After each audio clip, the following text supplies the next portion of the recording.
Tom, first and foremost, how you feeling, buddy? I know you had some issues on Monday.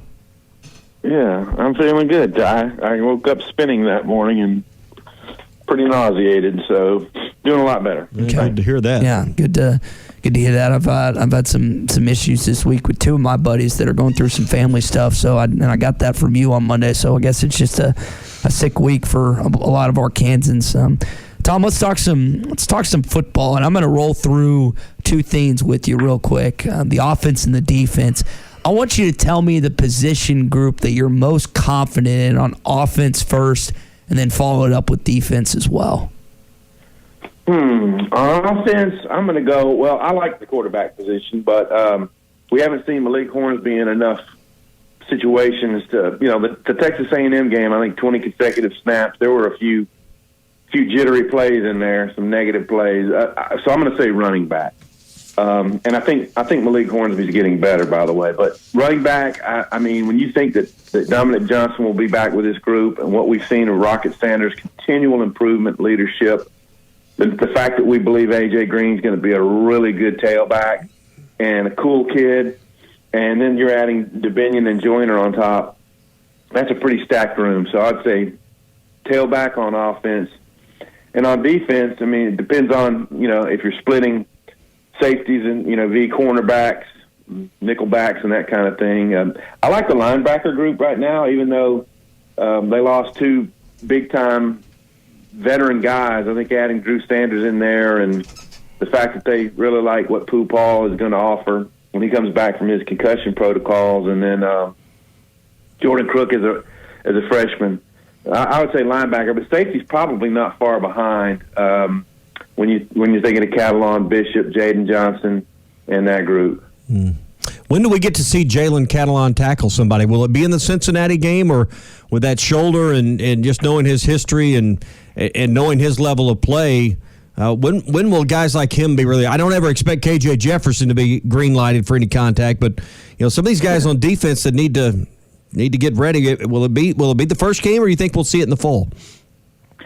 Well, we haven't asked Sam Pittman that specific question, but I would like to think that he'd have to be involved in some tackling in camp at some point in a scrimmage during camp, and I believe that's what got him going on the downward trend last year. I think it wasn't long after we asked him, "Do you have to dial it down some?" And he's like, "No, 100% all the time." And I think there's a clip came after that where he hit Josh Oglesby right on the edge. It was the play that led to Josh Oglesby's cleat scraping across Hunter Yurchek's nose.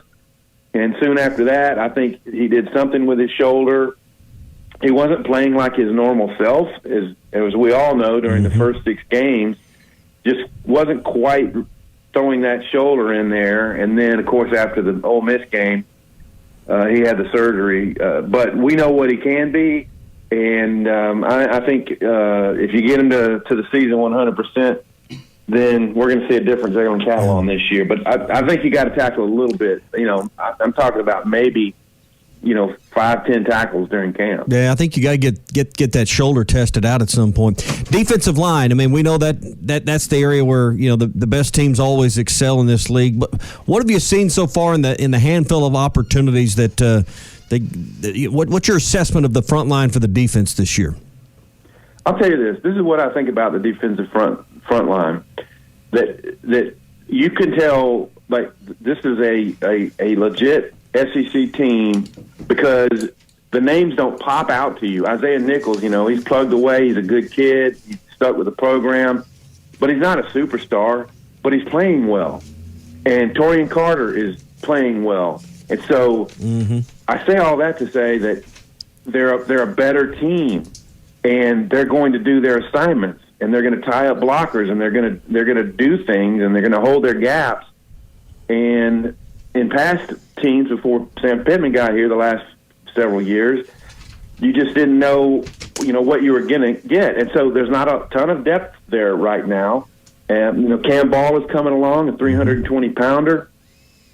Who I guess is a redshirt freshman, and then Marcus Miller's back in. So that's really your 4, and hopefully they can add some in there with the portal and so on. And then of course they'll get a couple more guys. But So not great depth, but guys I think that are going to be doing their assignments and playing winning football for the Razorbacks. Did you mention Landon Jackson in that, the transfer from LSU? I didn't, because I think he's going to be an edge guy, but he's big enough that you know you can entertain with the 3-man fronts they do. They can swing some people around and all, but he hasn't gotten in enough action yet. I mean, he just started doing drills on Tuesday. That we're not certain where he's going to wind up, but he's got the frame to be a really good edge guy. Yeah, we were talking yesterday that the depth may determine, if you don't have 8 guys, that may determine how much 4 down front you play and how much 3-man front you play, because obviously, Clay and I were talking about this earlier in the week in Tide that, hey, if you got 6, you can go 3 a lot more. If you got 8, you can go 4. So just the depth on that front line may determine some scheme. Oh, absolutely, it could. And when you think back, the 3-man was pretty good to him, but one team did something to him, Georgia. They ran the ball on them, and they did it repeatedly, and Arkansas could not get to all the gaps. I mean, whatever blocking scheme Georgia set up against the 3-man, the safeties couldn't get down into their gaps, or the linebackers weren't getting there. And Grant Morgan talked about the frustration of just how well they got blocked in that game. And so of all the teams they played, one team really got to their 3-man. But I have a feeling that, they'll be better, and they'll vary it up. There'll be some 3 and some 4 this year. Tom Murphy with us here on the Morning Rush. Tom, I know a lot of Arkansas fans were concerned when they heard about Trey Knox's car wreck over spring break and kind of what he was doing with the aftermath. I'm really excited to see what he's going to be at tight end this year. He's put on some bulk. Just kind of your thoughts on his progression and maybe what we could see from him in 2022.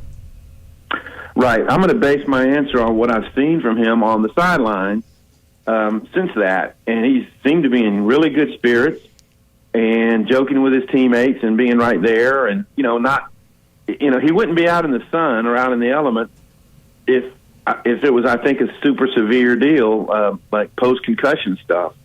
So I'm just hopeful. And he's a veteran enough guy that they could probably let him get away with, really getting comfortable and back in the groove before they let him loose. And I don't know what his Saturday will look like. I mean, we'll get a glance today, but I agree with you. The games that he had, they're throwing underneath stuff to him. It turned out to be really big time things, because I think he can beat linebackers and safeties very frequently. And when you can do that, you can move the chains even if you're not, gouging them deep. So I think his blocking will continue to improve, and he could be one of the best tight ends in the SEC this coming season, because his skill set is more suited to a wide receiver. He just didn't have elite wide receiver speed. So even though he might have had some frustration early on about switching positions, I think he's embraced it, and I think he can be a top-notch tight end. Let's shift it to baseball, Tom. LSU, second team in the SEC West, coming into town. We know that the Tigers have just been the tar out of the Razorbacks most years, but the Razorbacks have won the last 2 series. What are you expecting not only out of Connor Nolan tonight, but this team this weekend trying to respond after the Florida loss? Yeah, I think LSU is going to be super scrappy. They've got a deep hitting lineup, as Dave Van Horn pointed out. They just compete. Are they back? They're certainly not, win national championship level back. But if a team gets hot at the right time, they could do that. I watched that comeback against Mississippi State when they were down a run and down to their last strike of the 9th inning, and they came back and scored, 3, 4, 5 runs in the 9th, and then ended up sweeping that series against a team that Arkansas should have swept the week before. I think it's going to be quite the battle. I think good for the Razorbacks there at home. I think there's going to be a bunch of people in the stands and love to root against LSU. Arkansas, obviously would be the favorite going in. But their pitchers, Hagen Smith and Jackson Wiggins didn't pitch their best in Florida. And I know it was a windy situation, and that kind of that can that can really tilt things in a certain way. And Florida got balls up with the wind and hit them out of there. So I think the starting pitchers will bounce back. I think you're starting to see a little bit deeper Arkansas batting lineup. They've got to get some guys going, though. I mean, Robert Moore's got to be able to hit for you, and there's some others that need to hit more. But I think it's going to be a quality SEC series. Tough for either team to sweep. You know, there's a logjam of teams at 7-5 in the division, but the reality is a series win over LSU gives you 3 games clearance, at least over LSU, heading into the back half of SEC play. You can talk about a lot of things, but dominating the West Division and leading the West Division at the halfway point's really what's at stake here in this series. Yeah, it really is, and that's why there's a lot riding on it.